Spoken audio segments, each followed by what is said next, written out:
Poppy রায় মহাশয়া প্রদীপ প্রজ্বলন করছেন হলদিবাড়ি পূর্বপাড়ার আমাদের বর্তমান সিনিয়র সত্যরঞ্জন দাস মহাশয়।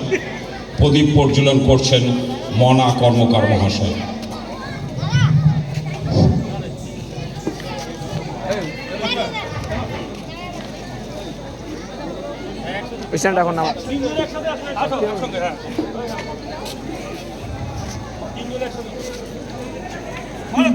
दीपज्योति परञ्ज्योति दीपज्योति जनार्दनः दीपहरतु मे पापं दीपज्योति नमस्तुते शुभं करतु कल्याणम् आरोग्यं सुखसम्पदः देशबुद्धि विनाशाय आत्मज्योति नमस्तुते आत्मज्योति